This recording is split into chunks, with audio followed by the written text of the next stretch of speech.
নমস্কাৰ। আজি আমাৰ দৰং জিলাবাসীৰ কাৰণে অতি গৌৰৱৰ এটা দিন, এটা ঐতিহাসিক দিন হৈ থাকিব।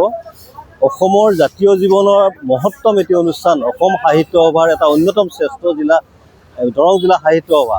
দৰং জিলা সাহিত্য সভাই বিগত দিনত অসম সাহিত্য সভাৰ পৰা অসমীয়া জাতি গঠনৰ কাৰণে বা অসমীয়া ভাষা সংস্কৃতি ৰক্ষাৰ কাৰণে যি প্ৰভূত অৰিহণা যোগাই আহিছে, সেয়া আমি অনবদ্য, সেইটো আজি বিশ্লেষণ নকৰোঁ। কিন্তু দৰং জিলা সাহিত্য সভাই এই জাতীয় জীৱনৰ প্ৰতি আগবঢ়াই যোৱা অৰিহণা যাতে অনাগত দিনত আৰু ক্ষিপ্ৰ গতিত আগবাঢ়ি যাব, তাৰ কাৰণে আমি আজি দৰং জিলা সাহিত্য সভাৰ মূল কাৰ্যালয়টো বাণিজ্য প্ৰকল্পকে ধৰি এই প্ৰকল্পটো প্ৰস্তুত কৰাৰ কাৰণে ইতিমধ্যে আমি কাম আৰম্ভ কৰিছোঁ। আজি প্ৰথমখন ছাদ ইতিমধ্যে আমাৰ কাম আৰম্ভ চলিছে আৰু পৰৱৰ্তী সময়ত খুব কম দিনৰ ভিতৰতে দ্বিতীয়খন ছাদো আমি কৰিম।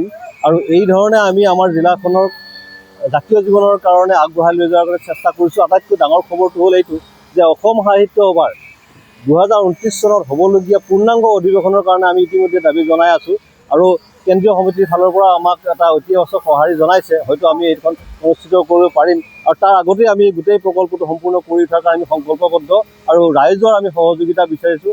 এই ধৰণে যদি ৰাইজে আমাক সহযোগিতা কৰি যায়, আমি নিশ্চিতভাৱে আমি সফল হ'ব পাৰিম। আৰু এই ক্ষেত্ৰত আমাৰ অসম বিধানসভাৰ প্ৰাক্তন মন্ত্ৰী তথা আমাৰ মঙলদৈ বিধানসভা সমষ্টিৰ বিধায়ক বসন্ত দাসদেৱে তেওঁ নেতৃত্ব লৈছে। তেওঁ নিৰ্মাণ সমিতিৰ সভাপতি হিচাপত আছে।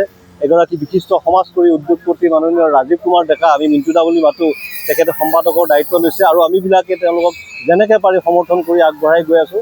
আৰু এই ধৰণে আমি ভাবিছোঁ অনাগত দিনত খুব কম দিনৰ ভিতৰতে আমি এটা সুন্দৰ প্ৰকল্প আমাৰ অসম দৰং জিলা সাহিত্য সভাৰ কাৰণে হৈ উঠিব আৰু এয়া হ'ব অসম সাহিত্য সভাৰ এটা অনবদ্য সম্পদ।